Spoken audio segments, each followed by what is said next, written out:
So hello all students, and as discussed in a previous session, the session of triangle law of vector addition, I said that के जो resultant होता है, the resultant which we get by triangle law of vector addition, the magnitude of that resultant is found out by a parallelogram law of vector addition. and आज हम उसका derivation करने वाले हैं कि वो parallelogram law of vector addition से जो r bar का जो magnitude मिलता है वो कितना होगा. It will be under root of p square plus q square plus 2pq cos theta. But firstly we must know what is p, what is q and what is theta. So firstly we'll be doing some geometrical part of a derivation, and then we will go to the second part, which is a mathematical part of a derivation. Okay, so it's really interesting to observe that this is a common point, and this is a first vector OA bar, and let's say OA bar is a P bar. Let's say OA bar is a P bar, which is a first vector. And now you all are aware of the starting point, ending point, vector, this terminology. बहुत सारे lecture हमने spend किए हैं इस पे, तो now you all are aware of this vector and all. Now OB bar is a second vector. Let's say उसको Q कहते हैं, that is Q bar. वो क्या है? Q bar. Okay, so अभी हम क्या करते हैं ना, इसको ज्योमेट्रिकली एक्सटेंड करते हैं, मतलब पैरेललोग्राम बनाते हैं. देखिए पैरेललोग्राम में दो साइड्स आमने सामने वाली साइड्स पैरेलल होती है, तो opposite sides are parallel. So if this is Q bar, so यहीं से if this is Q bar, then यहीं से एक पैरेलल साइड बनाते हैं. Okay, like this. Okay, like this. और if this is P bar, then यहीं से एक पैरेलल साइड बनाते हैं over here like this. Okay, like this, and here we got the intersection. This is what the intersection point is. Okay, so what this dotted line represents? The same vector. This dotted line represents Q, and this dotted line represents P. ये जो P बार है वही P बार है ये, और ये जो Q बार है वही Q बार है ये, क्योंकि पैरेलल है ना. सो पैरेलल है, डायरेक्शन सेम है, मैग्नीट्यूड सेम है, इसलिए they are parallel vectors and they are equal vectors because they are having the same magnitude and the same direction. And one more thing, let us have one downward point, vertically downward and perpendicular to the horizontal, like this, which is extended from here. So this is what the geometrical part we are done with, and this looks really good. So, and this is perpendicular, of course. Let's say that this perpendicular point is M. Okay, and let's say this is N. Anything you can denote by, we do not have any problem. Okay, this is N. Okay, so now what is angle between these two vectors P and Q? What is angle between the two vector P and Q? Let's say that is theta. That angle is theta. The angle between two vector P bar and Q bar, that is theta. वो angle कितना है? Theta. But if you observe, ये अगर Q है तो ये भी Q bar है, ये अगर Q bar है तो ये भी Q bar है, ये अगर P बार है तो ये भी P बार है, और ये एंगल अगर थीटा है तो ये एंगल भी थीटा होगा, बरोबर ना. ये एंगल भी कितना होगा? थीटा होगा, बिकॉज ये जो है, ऑब्जर्व, ये जो है Q, उसका हॉरिजॉन्टल के साथ एंगल थीटा बनता है, तो ये भी जो है उसका हॉरिजॉन्टल के साथ एंगल थीटा बनेगा. The reason being this two are parallel to each other. Yes or no? These two are parallel to each other. So if this is angle theta, then this also has to be angle theta. Okay, this has to be angle theta. Getting the point? So ये P bar है तो ये भी P bar है, ये Q bar है तो ये भी Q bar है. Instead of P bar and Q bar सिर्फ P और Q लिखते हैं इधर. Reason being ये उसका मैग्नीट्यूड है, ये उसका मैग्नीट्यूड है ऐसा. Okay, this is angle theta, this is Q, and this is Mn, which is perpendicular. Okay, so in this right angle triangle, this is the base, this is the height, and this is the hypotenuse. AN is the hypotenuse. So firstly, let me represent the magnitude.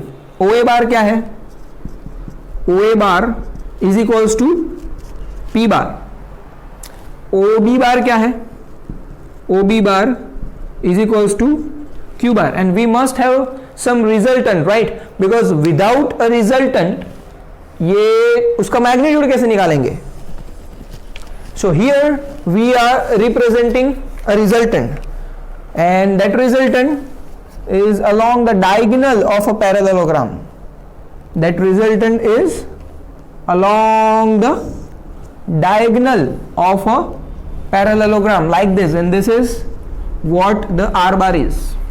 This is what the R bar is, and the resultant makes an angle of alpha. You can denote it by anything. We are denoting it by alpha. And what is that alpha? The angle made by resultant with one of the horizontal vector, which is P bar.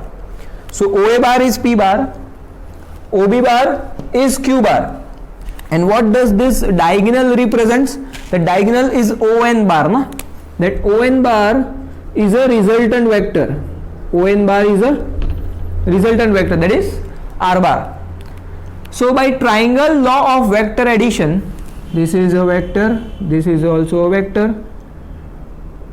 So by triangle law of vector addition, you take any triangle, you take OAN, you take OBN, whatever, it doesn't matter. और ये मैंने बता दिया, हाँ, ये P बार है तो ये भी P बार ही है, लेकिन सिर्फ P लिखा है मैंने. ये Q बार है तो ये भी Q बार ही है, लेकिन सिर्फ Q लिखा है, उसका सिर्फ मैग्नीट्यूड रिप्रेजेंट करने के लिए. एंड अगर आपको डाउट आता है, and if you want to write it this way, तो कोई प्रॉब्लम नहीं है, चलेगा. इधर एक मैं छोटा सा ट्राइंगल बना दूंगा जिसमें I will represent only magnitude. Okay, so we want the magnitude of R bar. So if you take triangle OAN in triangle OAN, by triangle law of vector addition, we can write OA bar plus AN bar is equals to ON bar. कैसे आया ये? By triangle law of vector addition in triangle OAN. By triangle law of vector addition, OA bar plus AN bar is equals to ON bar. But guys, what is OA bar? OA bar is P bar. What is AN bar? AN bar is Q bar. अभी आप question करोगे, sir Q bar तो OB bar है. हाँ, yes, you all are correct. OB bar is Q bar. लेकिन ये जो है, ये वेक्टर AN bar है, इस OB bar को पैरेलल है ना, इसलिए AN bar भी Q bar है. Equal magnitude, same direction, hence they are equal vectors. And ON bar क्या है? R bar है. Therefore what we can write? We can write R bar is equals to P bar plus Q bar. And if you guys remember, we got the same expression, same mathematical expression at the end of a triangle law of vector addition. But now we intend to find the magnitude of this R bar. कि ये R बार जो resultant vector है उसका magnitude कितना है in terms of these two vectors P and Q. So what is magnitude of this OA bar? P, सिर्फ P represent करेंगे. What is magnitude of this OB bar? Q, सिर्फ Q लिखेंगे alphabetically. And what is magnitude of this ON bar? R. So magnitude of OA bar, which is equals to magnitude of P bar, that will only be P, ऐसा ही लिखेंगे. The magnitude of OB bar, that is equals to magnitude of Q bar, is only Q, and the magnitude of ON bar, which is equals to ON bar is equals to R bar, which is R bar is equals to R. Okay, and this is what the angle theta is. Now you guys consider this. एक triangle बनाएंगे, उस triangle में, now let's make it by scale. Okay, like this. एक right angle triangle बनाएंगे. Firstly let's consider this right angle triangle जिसमें this point is M, this is N and this is A. ठीक है, first consider the right angle triangle AMN, और ये होने के बाद हम दूसरे राइट एंगल ट्राइंगल पे जाएंगे, बड़ा वाला right angle triangle OMN. Let me make it over here like this. So पहले से बना के रखते हैं, so it will help us for the further equations. Okay, so this is M, but instead of A this is O, and instead of instead of N this is N only. instead बोलने की जरूरत नहीं है, same point है N. Okay, so now जैसे right angle triangle दिखता है तो एक चीज करने का मन होता है, पाइथागोरस थ्योरम अप्लाई करने का मन होता है. So will apply the Pythagoras theorem over here, but firstly यहां पर सब्स्टिट्यूट कर दो मैग्नीट्यूड. AN कितना है Q, AM कितना है AM कितना है, ये एंगल है थीटा, ये एंगल कितना है थीटा. ये MN कितना है वी डोंट नो, लेकिन AM कितना है दैट इज इंपॉर्टेंट, बिकॉज ये OM जो है ना, OM is nothing but OA plus AM. OM is nothing but OA plus AM. OA plus AM, and AM is equals to Q cos theta. AM is equals to Q cos theta. तो AM कितना है Q cos theta. ठीक है, तो जब OA है, OA कितना है P, और AM कितना है Q cos theta, and this is what the OM is. Okay, fine. Okay, now this is Q cos theta. If we apply the right angle triangle over here, तो क्या मिलेगा, AM square plus MN square is equals to hypotenuse is AN the whole square. क्या मिलेगा AN the whole square. So AN square क्या है AM square plus MN square. Okay, so now play with this, let's play with this वाला right angle triangle. अभी firstly आपको पता होना चाहिए what we are going to do. हम क्या करने वाले हैं, हम मैग्नीट्यूड ऑफ R निकालने वाले हैं. ठीक है, what we are going to do, we are finding the magnitude of R bar, and hence we are doing all this geometrical part. ठीक है, what is this angle, this angle is alpha. O N और M में this angle is alpha. यहां पर A N और M में this angle is theta. So here when you apply the Pythagoras theorem, the ON का square, ON the whole square is equals to OM the whole square plus MN the whole square. And before expanding this, I will write over here the alphabetical representation. ON is R bar, ON bar is R bar. So magnitude of ON is R. What is OM? I have written over here. OM is P plus Q cos theta. I am not writing it again over here.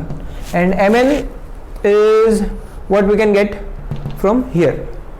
So ON square क्या है, ON square, ON is R, तो ON की जगह पे लिखेंगे R and that is R square.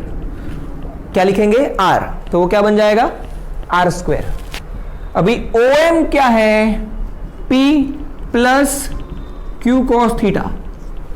OM क्या है P plus Q cos theta. और ये MN क्या है, MN ये Q है, तो ये AM कितना है Q cos theta. So this MN is Q sin theta. MN कितना है Q sin theta. Because see in this triangle when you have a sine of theta, that is opposite upon hypotenuse, opposite is MN and hypotenuse is Q, therefore MN is equals to Q sin theta. Yes or no? Yes. And when you have a cos of the angle cos theta, is equals to adjacent upon hypotenuse. Adjacent is AM divided by hypotenuse is AN, which is Q. Therefore AN या तो AM is equals to Q cos theta, and hence I justified this कि यहां पर मैंने AM को Q cos theta क्यों लिखा था. ठीक है, so OM is P plus Q cos theta, but what is AM into N? M into N मतलब M से लेकर N तक का, M to N का डिस्टेंस कितना है? Q sin theta. कितना है? Q sin theta, एंड उसका स्क्वायर करना है, मतलब this is what it is, Q sin theta the whole square. Now यहां पर OM है ना ये, और उसका the whole square. So ON square is equal to OM square plus MN square by Pythagoras theorem. ON कितना है? R. OM कितना है? दिस. एंड MN कितना है? दिस. और ये कैसे आया? ये रहा trigonometric justification in front of you. So when we expand, this is nothing but a plus b the whole square, which is a square plus 2ab plus b square. So that is p square plus 2 into p into q cos theta, which is 2ab. A square plus 2ab plus b square. B square is q square cos square theta, and plus this is the expansion of the first term by a plus b the whole square. Very basic thing. A square plus 2ab plus b square, and this is the second term, which is q square sin square theta. Okay, now what we'll do, we'll have q square common over here. So r square कितना आ जाएगा? It will be p square plus 2pq cos theta plus, take q square common over here, so in bracket what we are remaining with? Cos square theta plus sin square theta. But dear all students, you all are aware that cos square theta plus sin square theta is 1. So resultant क्या बचेगा? r square क्या हो जाएगा? That will be p square plus q square plus 2pq cos theta. Therefore r, which is the magnitude of the r bar, can be written as under root of, it can be written as under root of p square plus q square plus 2pq cos theta, and this is the expression of the resultant of p bar and q bar. So जो previous session में मैंने ending में आपको question mark किया था, एक question दिया था कि what is the magnitude of the resultant of two vector p bar and q bar inclined at an angle of theta. This is what it is, under root of p square plus q square plus 2pq cos theta. This is the resultant of the two vectors p bar and q bar inclined with each other at an angle of theta. Getting the point? So अभी next session में क्या करेंगे, इसके अलग अलग case लेंगे, case 1, case 2, case 3, when two vectors, special cases, when two vectors are parallel, theta becomes 0, when two vectors are perpendicular, theta becomes 90, when two vectors are anti-parallel, theta becomes 180. So those three special cases will be discussing कि तभी r का value क्या आता है in terms of p and q, and we'll also deduce the angle alpha, कि alpha जो है वो r, p और q के टर्म्स में क्या आता है. ठीक है, so this is what all about the parallelogram law of vector addition and उसका derivation. And the parallelogram law में the statement is, if you have the two vectors starting from the same point and if it represents a parallelogram, then the resultant is always along the diagonal. Okay, resultant is always along the diagonal. In a different video ये mention किया है, लेकिन ये तो magnitude है resultant का, उसका direction कैसे मिलेगा? Along the diagonal. So ये अलग वीडियो में डिस्कस किया ही है स्टार्टिंग में, आपको बस ये मैंने क्विक रिवीजन टाइप बताया कि भाई r बार जो है that will be along the diagonal of parallelogram and this is the magnitude of that diagonal. Okay, thank you.